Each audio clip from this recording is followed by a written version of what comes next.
This is In-Ear Insights, the Trust Insights podcast. In this week's In-Ear Insights, it is Alphabet Soup Day. We're going to be talking ROAS, ROI, CPA, CPC, CPM, and CLV. What the heck is all this about? You've heard some of these terms before, almost certainly in some of your reporting. So the question is, what are they all for? When do you use which one, and which ones should you be paying attention to? So, Katie, as somebody who looks at a lot of reporting for a lot of clients, when you hear this huge bowl of alphabet soup combinations, what comes to mind for you? What comes to mind is that there's a lot of confusion, most likely, because that's a lot of data to contend with. If you start with return ROAS, return on ad spend, the first question is, well, are you even running ads? And if you're not, then return on ad spend probably doesn't apply to you. So it's not a metric that you need to worry about. If you are running ads, then it's probably a good metric to know, but then it gets confused with return on investment. And so return on investment, which is ROI, is the more common metric that companies use to benchmark against. I put this much money in, how much money am I getting back? Which is, again, a great question to ask. And then you have the customer lifetime value, the CLTV or CVTL, I don't know. Anyway, it's the customer lifetime value. How much is any one customer worth during their tenure with your company, during the time in which you're both engaged?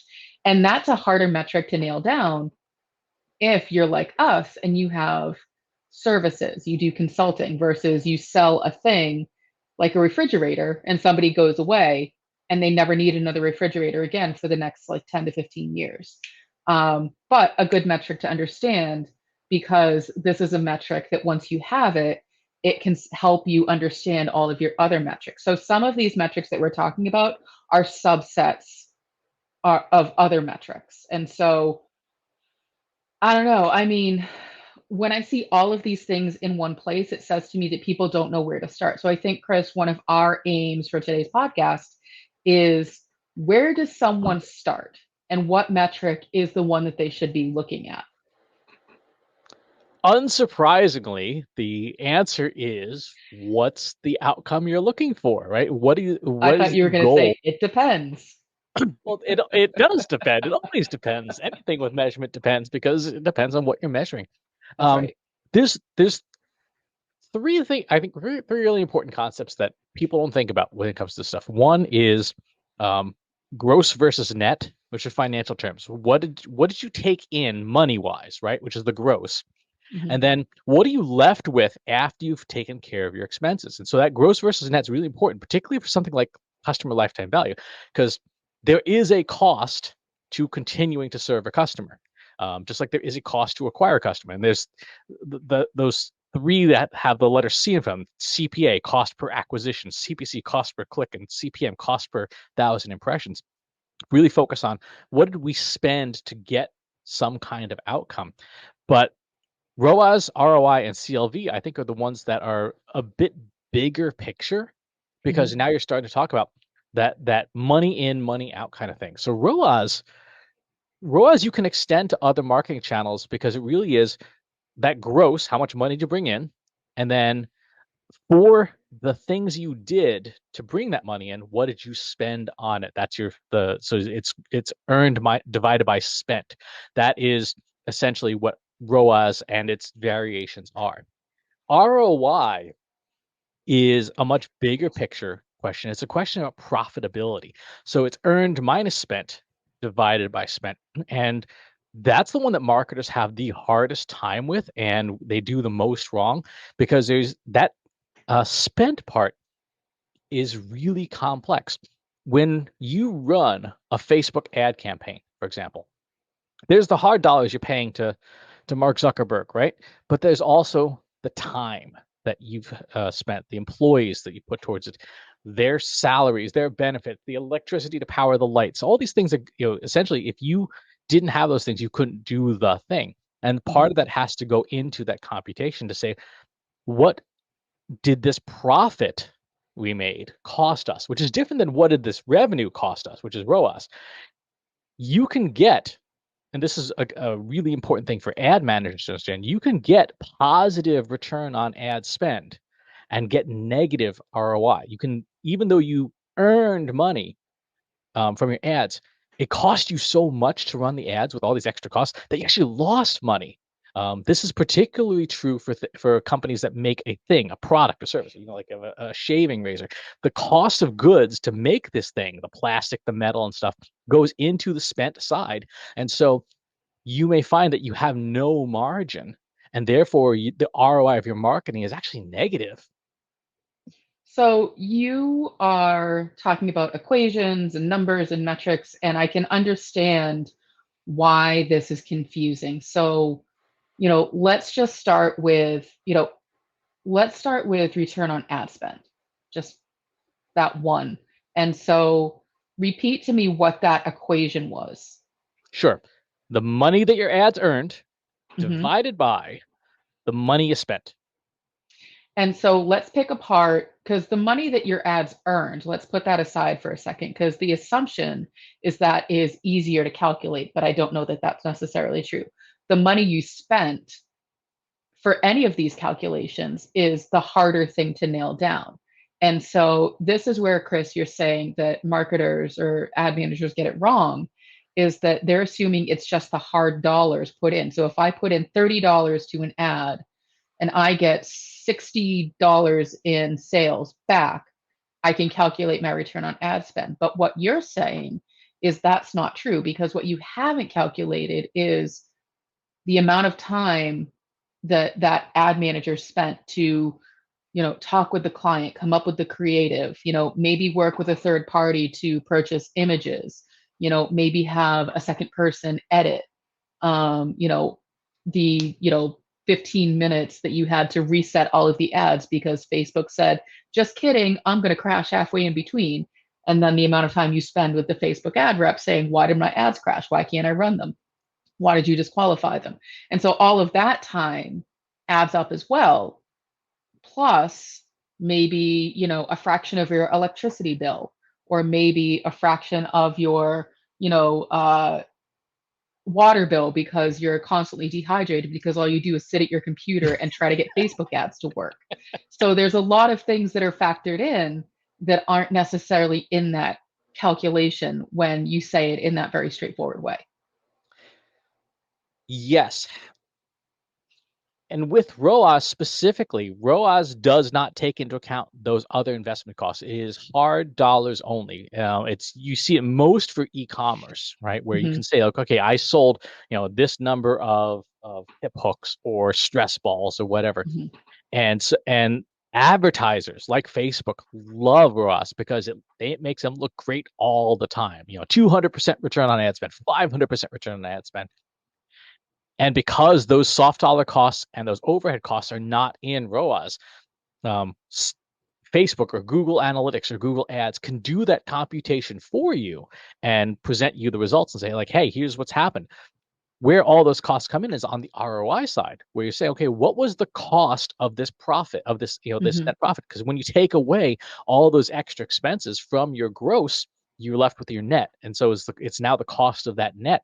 So real simple example, like you were saying, if you spent $5,000 on Facebook ads, you got $10,000 of revenue, right? You have a ROAS of 200%, of 2x, right? So for every dollar you spent, you got $2 back.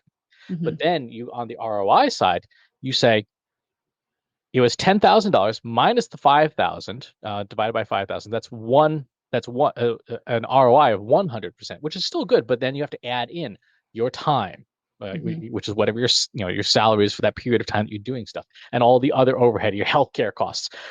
Typically, I know when we've talked in the past, if you were to essentially take someone's whatever you pay them and add 30% on top to account for all the overhead, HR benefits, all this stuff, you can get a ballpark estimate of what that person really costs you. So if somebody makes, call it $50,000 a year, um, they're effectively making $25 an hour. So you then have to factor that into your cost side.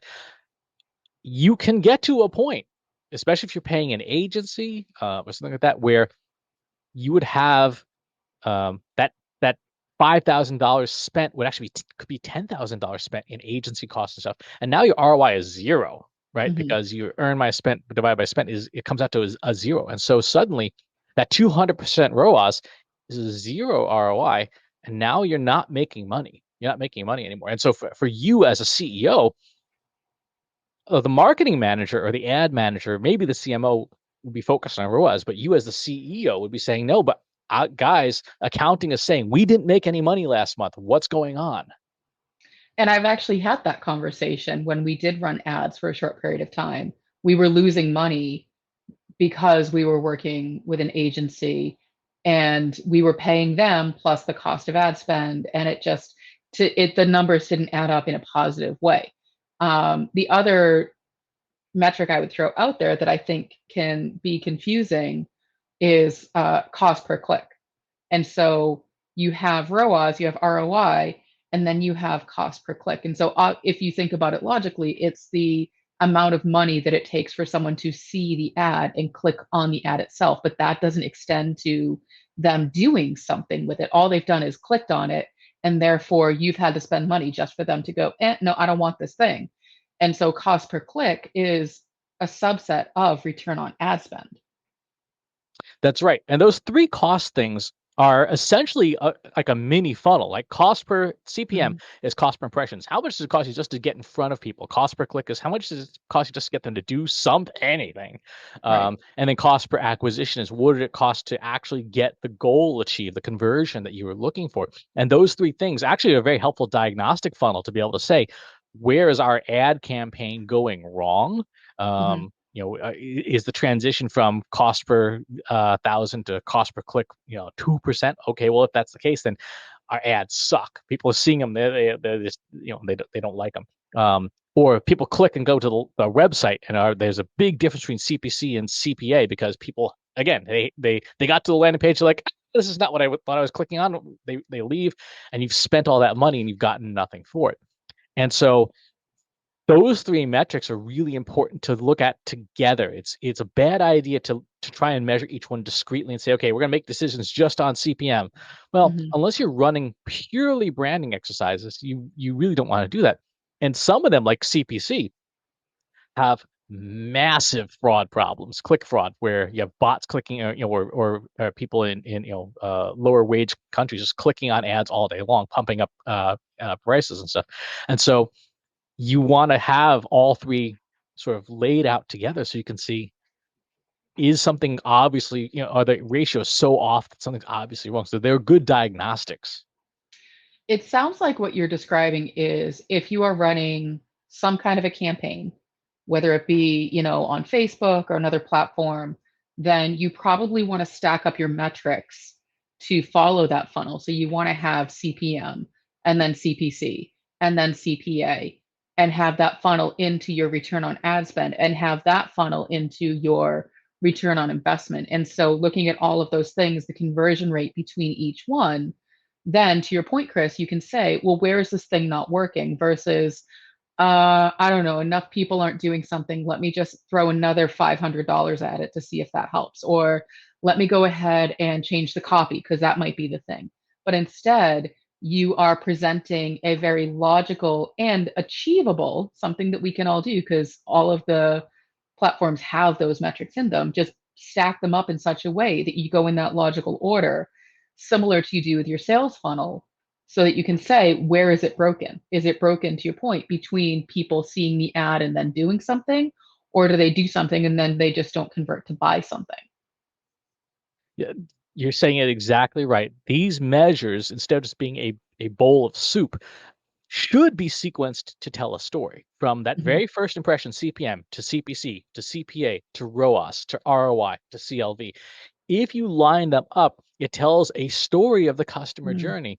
And it also tells you a hierarchy of reporting. The ad manager needs CPM and CPC, right? The CMO needs ROAS and ROI sometimes. The CFO and the CEO need ROI and CLV to Mhm. understand, what the big picture is, because it may turn out down the road that yes, you had negative ROI on a campaign. But those customers it brought in were customers for 5 years and they were some of your best customers. So in reality, those ads that even though they had a negative ROI at the time have a positive customer lifetime value. And so you go, oh, you know what? We're going to make a strategic decision now to run a intentionally money losing campaign in the short term because we know in the long term it's going to pay out for us. So in that story from beginning to end, the further into the journey you are, the higher up in the organization it's probably going to go, and the more strategic the decisions have to get.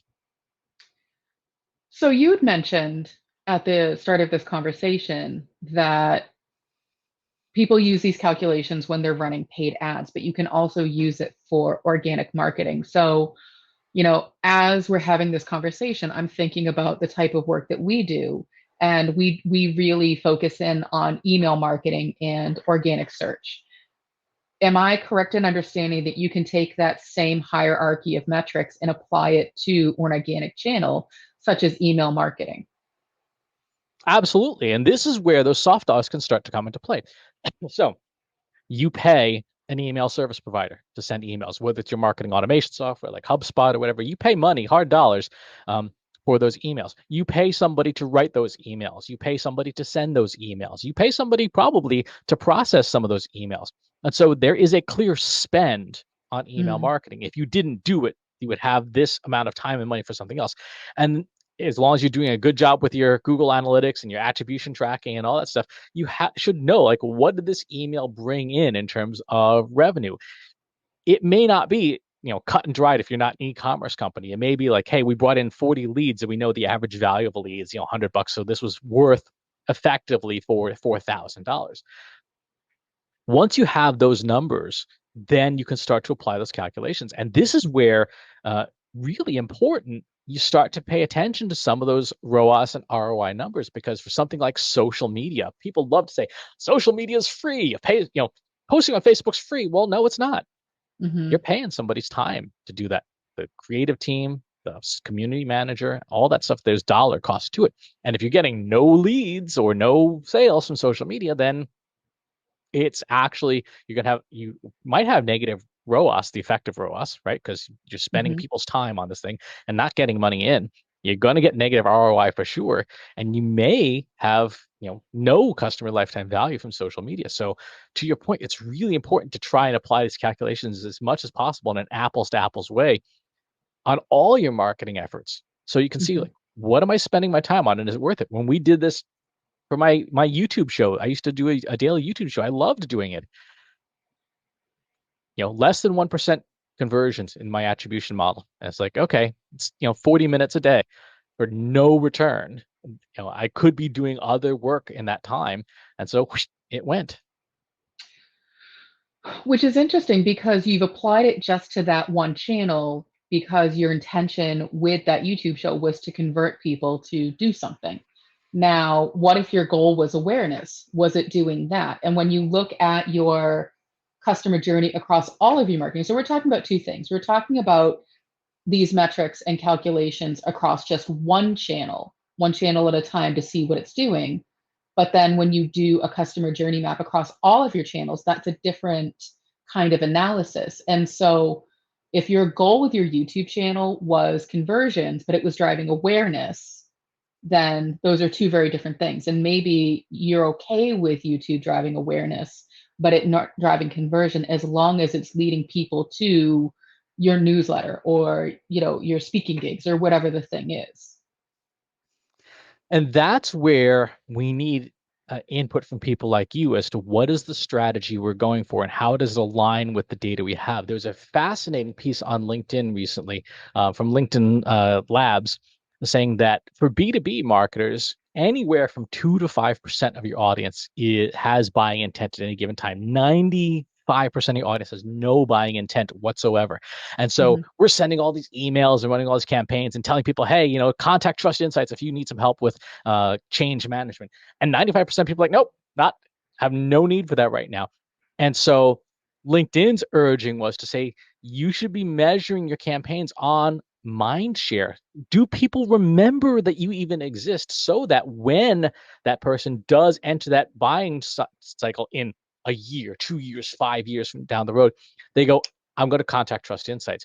And from that Mhm. perspective, measuring other objectives like branded organic search would be a proxy for saying, are we at least in people's heads? Do they remember that we exist? And so I would need a strategic decision from you as the team lead to say, yeah, branded organic search is now a KPI. It is, if this number goes to zero, we're going out of business because we know that 95% of our audience is not going to buy anytime soon. You and I, and we had what, a year ago, we had a customer sign up and do a pretty large project with us. And the person who was our point of contact says, yeah, I've been wanting to work with you for 9 years now. And this is the first opportunity I get. Like, that's a really long sales cycle. But that's what you're saying is Right. that this window of buying is so short that running campaigns to try and get people at that point is going to piss off the other 95% of people. Like, I'm not in a buying mode. Stop Mhm. telling me to buy something. Keep, help me remember who you are, so that when I go to buy something, I remember who you are. That's so fascinating because it and now I'm sort of stuck because now my wheels are spinning around a problem I was stuck on earlier, but that clarifies it so well for me. So really, our goal should not it's not that our goal shouldn't be conversions, but it sounds like there's such a small window that really our focus should be awareness, education, so that when someone is like, "Oh my god, I'm in crisis. I need to fix this problem right now. Who do I know who can fix this problem? I don't have time to do research." They're like, "Oh, Chris and Katie can fix that problem because I've been reading their stuff for the past 6 months about how these are the problems that they fix." And it was so clear and concise that it stuck with me that I know that they're the ones that I want to call. I wasn't ready Right. to buy then, but I took the 6 months to get educated and retain the information that now I know they've covered that topic so they can do the thing. And that's such Right. an interesting way to think about, the marketing that we're doing is, we always try to go in with when I say we, I'm sort of the general we, us marketers. We go in with the hard sell. Revenue is the thing, bring in the money, bring in the customers. And we tend to be like, no, I mean, we don't need to focus on awareness. It doesn't do anything for us. But what you've just described to me is a scenario where if you skip that awareness piece and go straight to the hard sell, you're never going to sell anything unless you sell refrigerators or something very tangible with a very clear use case. In our industry, which is services, it's different. The shorter your sales cycle is, the more you can do a hard sell, right? If you're selling chewing gum, you have a sales cycle of like what, 2 days, right? So they choose through the pack of gum, they go to buy another one. Okay, that makes sense. Like, hey, are you Hmm. ready for another pack of gum now? If you're selling attribution analysis, people don't need that every day. They need it. Right. The most advanced companies need it once a month, maybe, right? And the laggards maybe do it once every decade. Um, and so we have to almost function like a cooking show where Hmm. you see us cooking, we're giving you recipes and stuff like that, and then that one dinner party comes around, like, crap, it's 4 o'clock, the dinner party's at 7, I don't have time to cook, I need someone to come here and cook right now. And then we want them to remember us for that. So in order to keep that memory, we have to, something like CPM, for example, might actually be a valid metric. Just like, are we showing up in front of people?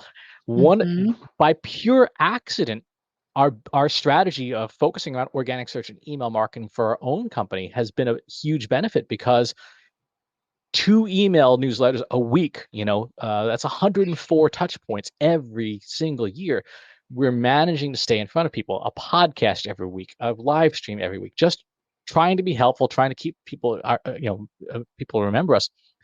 And then you and I have had this discussion many times, like, hey, it really sucks that, our ad campaign didn't work. Well, of course it didn't work. 98% of our audience has no interest in buying right now.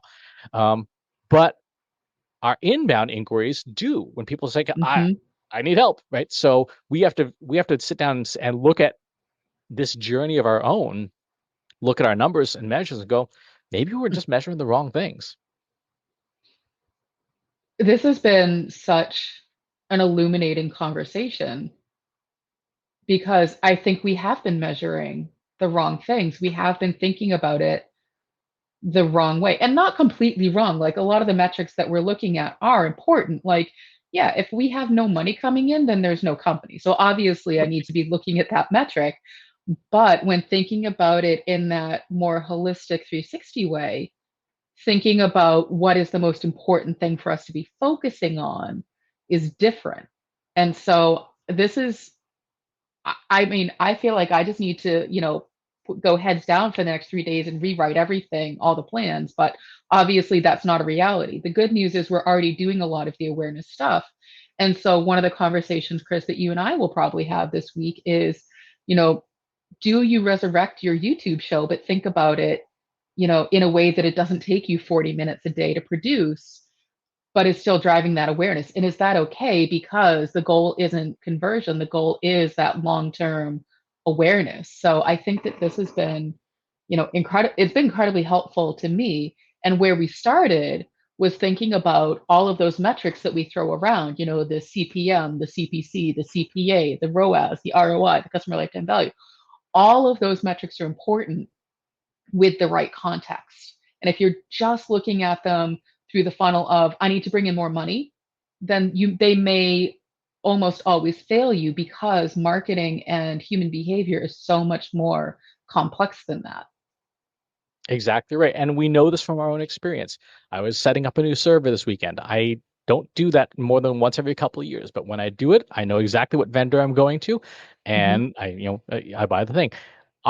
We know this is true from our own behaviors. We don't, it's good to have data to back it up, but we know it's Mm-hmm. true from how we operate. So if you've got questions about anything we've talked about or want to contribute your own experiences for how you're using these metrics and how you're thinking about your marketing, pop on over to our free Slack group. Go to trustinsights.ai/analytics for marketers, where you can join over 1,900 folks in helping all of us remember who we are and what we do.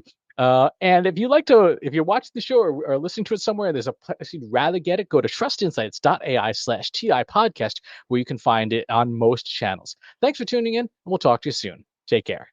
Need help making your marketing platforms, processes, and people work smarter? Visit trustinsights.ai today and learn how we can help you deliver more impact.